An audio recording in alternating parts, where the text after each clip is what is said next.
एक सलाम वतन के नाम, एक सलाम वतन के नाम, एक सलाम वतन के नाम, एक सलाम वतन के नाम, एक सलाम वतन के नाम, एक सलाम वतन के नाम, एक सलाम वतन के नाम, एक सलाम वतन के नाम, एक सलाम वतन के नाम, एक सलाम वतन के नाम।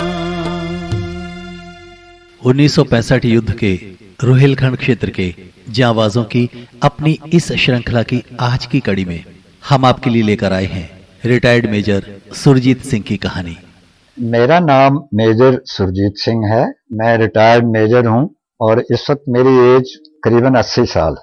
1965 में 14 फरवरी को मेरे को कमीशन मिला था। पहली पोस्टिंग मेरी पठानकोट में हुई। 871 फारू पलटन थी एएससी की, उसमें मेरी नियुक्ति हुई। 1965 वो साल था जब पाकिस्तान के साथ युद्ध के बादल साल की शुरुआत से ही मंडराने लगे थे। मार्च में कच्छ के रन में पाकिस्तान ने हमला किया। अगस्त के महीने में कश्मीर में घुसपैठ की, जो 25 अगस्त को घोषित युद्ध में तब्दील हो गई। सितंबर में अखनूर और खेमकरन से शुरू हुई जबरदस्त लड़ाई लाहौर जाकर अपने अंजाम तक पहुंची। ये भी सितंबर की शुरुआत की ही बात है जब भारत ने जम्मू में सियालकोट की तरफ से पाकिस्तान के खिलाफ एक नया फ्रंट खोलने का फैसला किया। ये सितंबर के फर्स्ट वीक की बात है। मैं उस वक्त पठानकोट में पोस्टिंग था। अब भारत की सेना का प्रोग्राम ये बना कि जम्मू साइड से सियालकोट के ऊपर भी एक फ्रंट खोला जाए।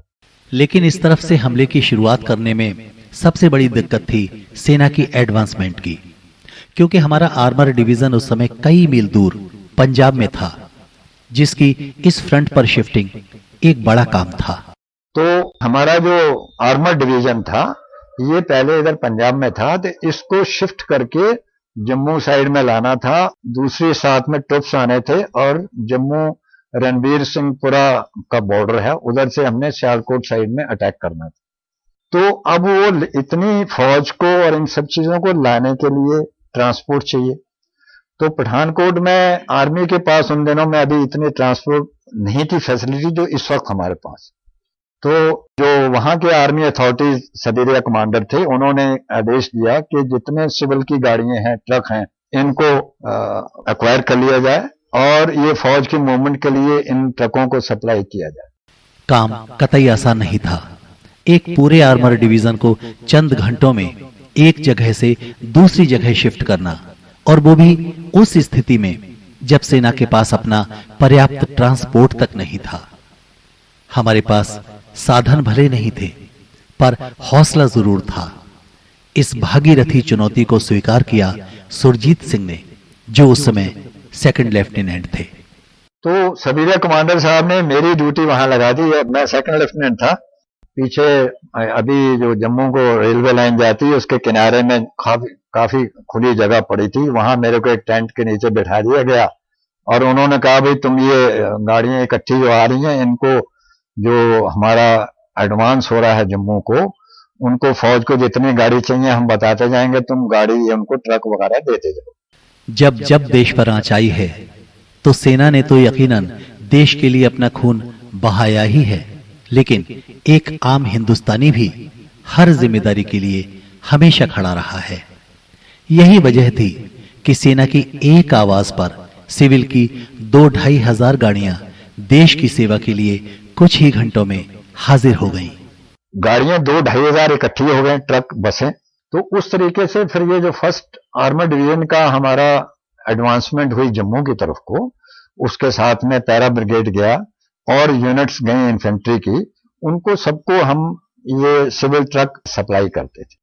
जिधर फोन आया कि इस ब्रिगेड को इतनी गाड़ी दे दो, इस ब्रिगेड को, तो मैं यही 3 दिन लगातार दिन रात ये मैं कर रहा था। तो एक मेजर साहब G2 थे सब एरिया में, उन्होंने ये कहा कि भाई तुम ये 3 दिन हो गए, तुम कैसे ड्यूटी कर रहे हो और कोई अफसर नहीं है? मैंने कहा साहब नहीं हूं और कर रहा हूं, करनी पड़ रही है, क्योंकि नहीं करूंगा तो फिर हमारी सेना को ट्रक कैसे सप्लाई होंगे। सुरजीत सिंह के इस जोश और जुनून को देखकर मेजर साहब के चेहरे पर भी एक गर्व भरी मुस्कान तैर गई। सैनिकों और उनके साजो सामान से लदी गाड़ियों का सियालकोट बॉर्डर तक का सफर भी आसान नहीं था। दुश्मन की गोलियों के बौछार के बीच जान की परवाह न करते हुए देशभक्ति का जज्बा लिए ऊपर वाले के भरोसे बढ़ते जाना रोमांच की पराकाष्ठा नहीं तो क्या है। जब वो सिविल ट्रक यहाँ से जम्मू को जाते थे तो पाकिस्तान के फाइटर उनके ऊपर में गोलियां बरसाते थे, स्ट्रैफिंग कहते हैं, मशीन गन की गोलियां बरसाते थे तो ट्रकों में आग लग जाती थी। पहले तो लोग डरते थे कि साहब हम नहीं जाएंगे। बाद में जब हमारा हमला सियालकोट सेक्टर में हुआ और हमारी फौज आगे बढ़ी तो सुबह क्या हुआ, मेरे सामने मैंने 10 गाड़ियां देनी थी, 100 की लाइन लग गई। बोले साहब हमें भेजो, वो दूसरे कह रहे हमें भेजो, मैं जाऊंगा उधर पठानकोट सेक्टर उसमें सियालकोट में, मैं जाऊंगा। तो इतना हौसला उनका बढ़ गया। कुछ घटनाएं ऐसी होती हैं जो मन और मस्तिष्क पर गहरी छाप छोड़ जाती हैं और ये यकीन करने पर मजबूर कर देती हैं कि इंसान जिस्म से नहीं दिल और दिमाग से अपाहिज होता है। मुश्किल की इस घड़ी में देश के लिए कुछ कर गुजरने का जज्बा लिए एक आम इंसान की कहानी सुनाते हुए सुरजीत सिंह भावुक हो जाते हैं।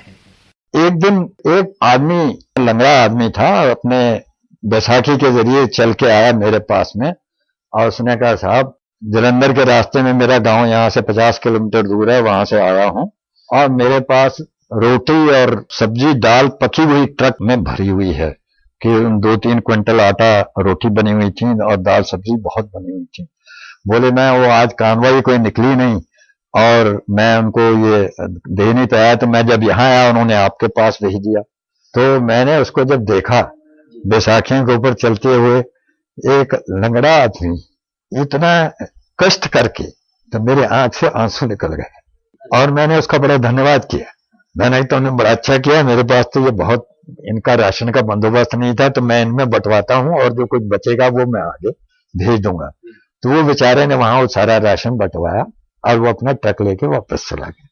ये वो शख्स था जो बॉर्डर पर सैन्य सामान लेकर जाने वाली उन सैकड़ों गाड़ियों के स्टाफ को प्रतिदिन भोजन कराता था जो उसके गांव से होकर गुजरती थी। इंसानियत की ऐसी मिसाल के आगे तो सिर सम्मान से खुद ब खुद झुक जाता है। पठानकोट शहर कई दृष्टियों से अति संवेदनशील था। एडवांस एयरफील्ड के साथ साथ वहां फ्यूल का एक बहुत बड़ा डिपो था जो पूरे कश्मीर राज्य की सेना के लिए डीजल और पेट्रोल सप्लाई करता था। पाकिस्तानी हवाई हमलों की बमबारी के बीच उसकी सुरक्षा सचमुच एक बहुत बड़ी चुनौती थी।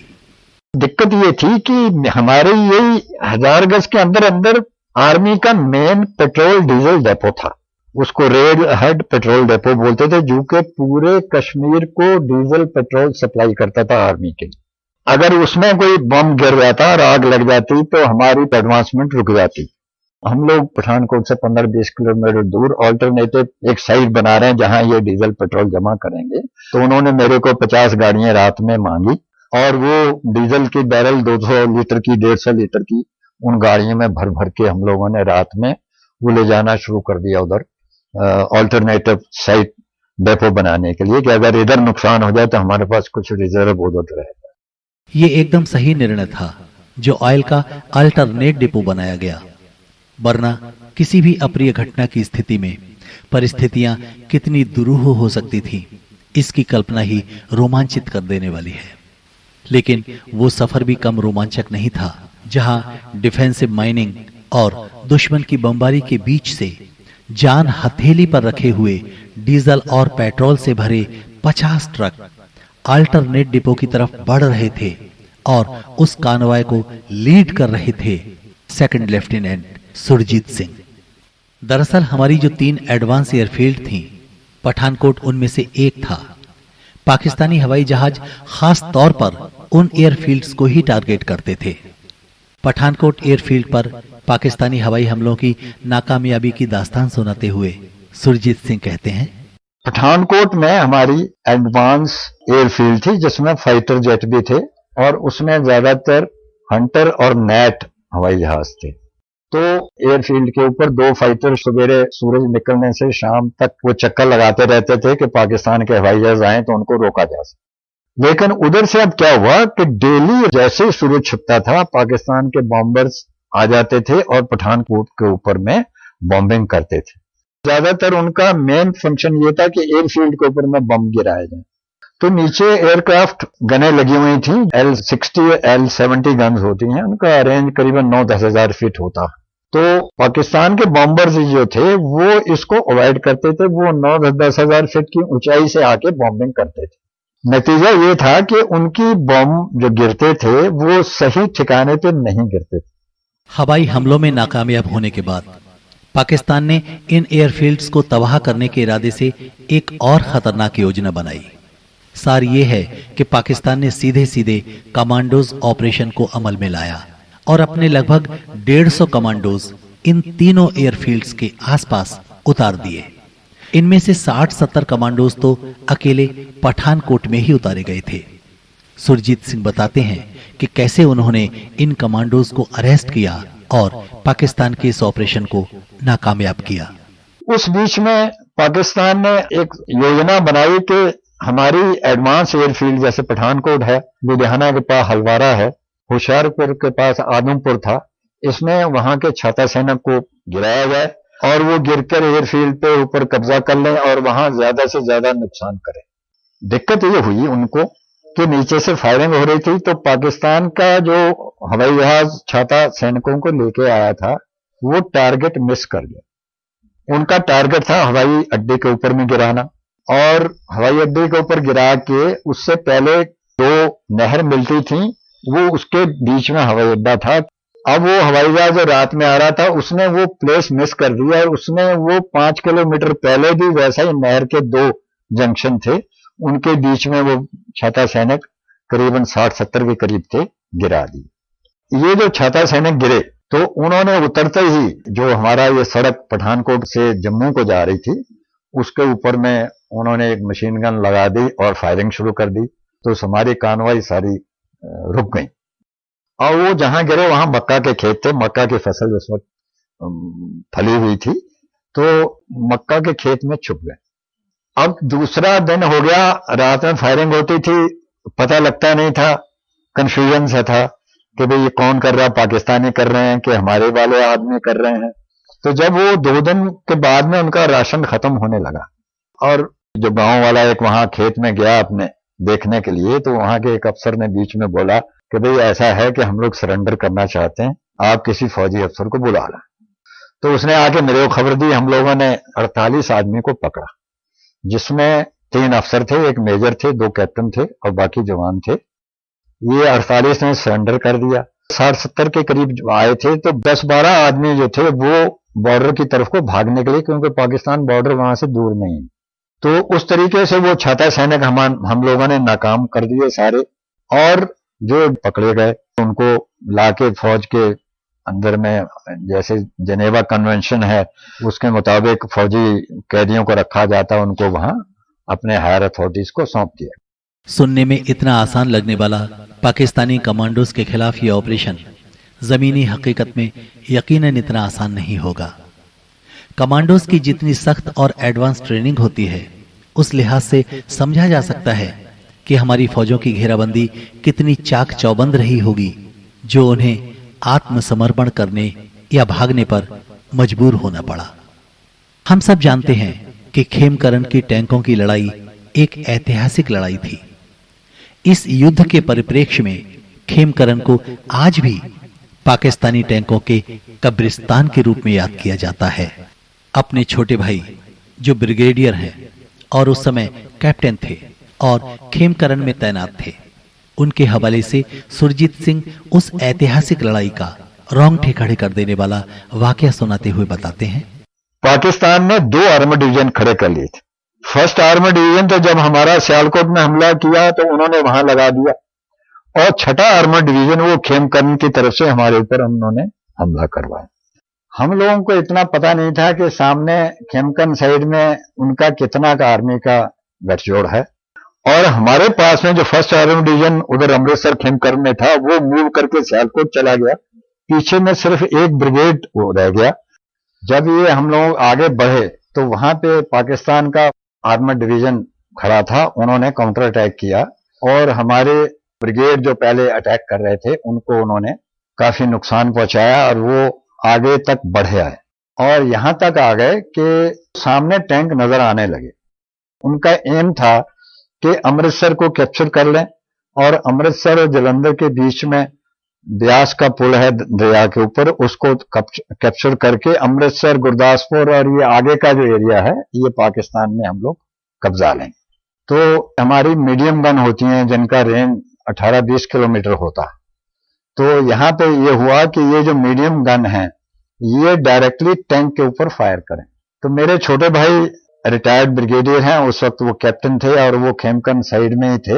उन्होंने जो मेरे को बताया था, बोले इधर से जब मीडियम गन का फायर हुआ तो टैंक का टर्रेट होता है जो ऊपर वाला हिस्सा जिसमें तोप लगी होती है, उसका जो आगे का स्टील है 10 इंच मोटा होता और हमारे पास एक तोप का गोला इस तरह का था जो कि 10 इंच स्टील को फाड़ करके अंदर निकल जाता था। आगे जितना जो थिकेस्ट पोर्शन है उसको साफ पार करता हुआ अंदर जाके फटता था और ये जब फटता था तो उनमें आग लग जाती थी। तो पहली तोप का जब गोला लगा, जो लीडिंग टैंक था उसके टर्रेट में जब गोला लगा तो वो उसका शॉक इतना था कि पूरा टर्रेट पीछे 10 फुट जाके गिरा। उसमें ये हो गया जब पीछे उन टैंकों ने ये देखा कि ये भारत ने जाने क्या चीज मारी है, कौन सी मिसाइल मारी है, जो इतना एक टैंकी हो गया, तो वो पीछे थोड़े हड़बड़ा गए। तो उसमें जब इस तरह की ये होने लगी तो कुछ लोग ये टैंक छोड़कर भागने भी लगे, क्योंकि टैंक के नीचे एक जगह होती है उसमें रास्ता बाहर निकल सकते हैं। और उस एरिया में एक ब्रिगेड टैंकों का भी वहां पे छुपा रखा था खेतों में। तो अब जब ये टैंक बढ़े तो इधर से इन टैंकों ने जो छुपे हुए थे उन्होंने फायरिंग शुरू कर दी। इसमें हमारे सेंचुरियन ब्रिटिश मेक टैंक थे। तो उस तरीके से हमने पाकिस्तान के तकरीबन 100 के करीब वहां टैंक हमारी सेना ने असल उत्तर की जो लड़ाई बोलते हैं खेमकरण की, उसमें गिराए पैटर्न टैंक। किसी का टर्रेट टूटा हुआ था, किसी का आधा बॉडी जला हुआ था। तो इस तरीके से वो वहां का एक किस्म का पाकिस्तानी टैंकों का कब्रिस्तान बन गया था। Fighter planes, tanks, armour division, गोया के हर क्षेत्र में भारत से बेहतर स्थिति में होने के बावजूद पाकिस्तान बुरी तरह हारा। तो इसका श्रेय हमारी साहसी सेना, रणनीतिज्ञ सैन्य अधिकारी और सेना के सूझबूझ भरे फैसलों में उनके साथ कदम दर कदम खड़ी सरकार और खासतौर पर प्रधानमंत्री लाल बहादुर शास्त्री जी को जाता है। इस लड़ाई में हमने पाकिस्तान को उस मोड़ पर लाकर खड़ा कर दिया था जहां से उसके पास यूएनओ और अंतर्राष्ट्रीय बिरादरी के सामने युद्ध विराम के लिए विलाप करने के अलावा कोई और रास्ता नहीं बचा था। खेमकरण साइड में हमारी फौजों ने उनका नुकसान किया। सियालकोट में एडवांसमेंट हुआ, लाहौर साइड में डुगरई बरकी की तरफ हमारा एडवांसमेंट हुआ। तो पाकिस्तान थोड़ा घबरा गया और उन्होंने अपना दबाव यूएनओ में बनाना शुरू कर दिया।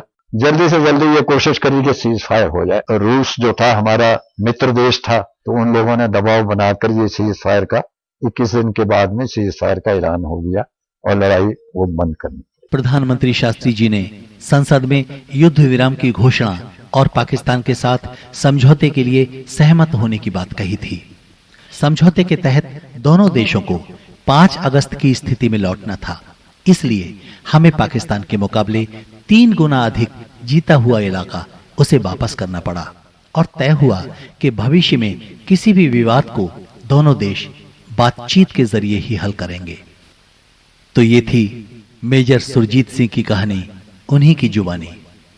एक सलाम वतन के नाम श्रृंखला की अगली कड़ी में हम फिर उपस्थित होंगे एक और जांबाज की सच्ची कहानी उसी की जुबानी लेकर। तब तक के लिए सुरेश ठाकुर को इजाजत दीजिए। नमस्कार। एक सलाम वतन के नाम, एक सलाम वतन के नाम, एक सलाम वतन के नाम, एक सलाम वतन के नाम, एक सलाम वतन के नाम, एक सलाम वतन के नाम।